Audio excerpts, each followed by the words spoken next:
So, what's your name and where you're currently based? My name is Maria, and I'm based in London. Beautiful. So, Maria, tell us, prior to joining WCA, what would you say was your biggest problem or challenge in your life, and how was that affecting you? My biggest challenge was showing up for myself and not stepping into my capacity. And how it was challenging, I was dimming my light so that others could shine. And that didn't enable me to live my truth.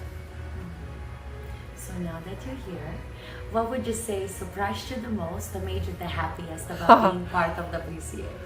What surprised me the most was the unconditional love and acceptance just for me to be myself. But the journey to get there, let me tell you, was hard.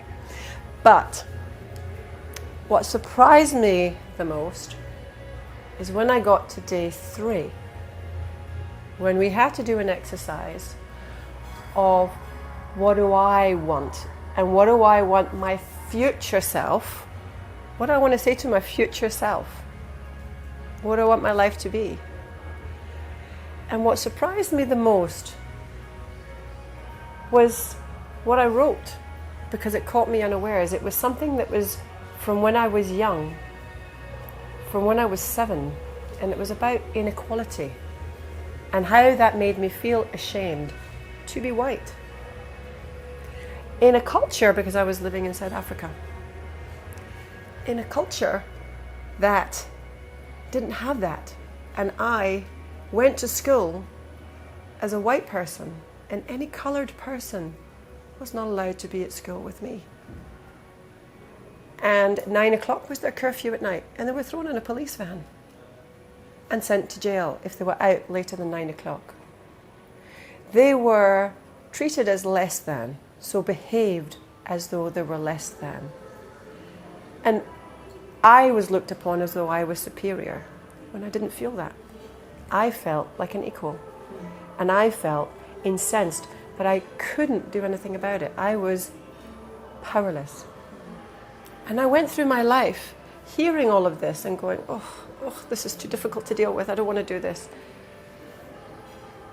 And then I got here, and I thought, wow, how can I make this better? Because this is not who I am. I'm here with this immense capacity to hold a space for many. And I need to do something about that. So I just started writing. And what came out was that I want to set up a charity and be seen by millions. Now, let me tell you, I never want to be in front of the camera. I never want to be seen. I always hid behind everybody else's limelight because I thought, I'll just support them. But now I was saying, no, this is not who I am, actually. Who I am is standing up for those that can't stand up for themselves, and making sure that our youngsters know how to come home to themselves, know how to find their core potential, and know how to treat their fellow human being as a being before they are a gender, a religion, a culture, a faith. Just as a human being, irrespective of what you're labelled by. And I was encouraged to know that I had more in me than just my own growth.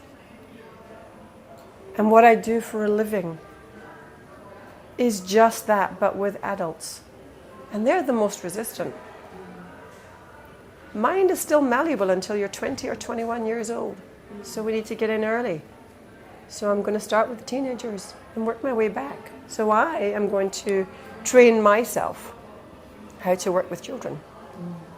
And I am going to write a course that enables them, with the principles of what I've just learned, with your help, on how to do that and how to get that message out so that they own themselves and come home to themselves. And I'm going to write a book that will also enable adults to take care of themselves, to nurture their young, so that it shows them how to do it by being vulnerable and not being afraid to do that and to face up to themselves. Because if you don't face up to yourself, how do you know? Seriously, how do you know? You don't know. You don't know until you try, unless, exactly what Tim says, until it makes your palms sweat. And when it makes you feel the most uncomfortable, and trust me when I tell you, being in front of a camera makes my palms sweat. Being anywhere where I can be judged or seen makes my palms sweat. But you know what? I'm going to do it anyway, just because my message is greater than me. And you're looking so good doing that. You're literally shining, girl. You're literally shining. So one last thing, for people that are watching this and they see you in this full glow that you are in your beautiful essence, and maybe they want to see themselves as that, but they maybe feel like the fear is holding them back, that something is holding them back. So what would you say to that person that's currently on the fence whether they should come here or not? Don't wait. There is no tomorrow, there's only today. Today is all you have. You don't know what's going to happen tomorrow because it's not here yet. Do it now. Make a decision and do it now. Have faith in yourself. And if you have fear, leap forward into faith. And don't put one foot in, put both feet in. And have faith that you can do it. Because there is no greater gift than the gift you give to yourself.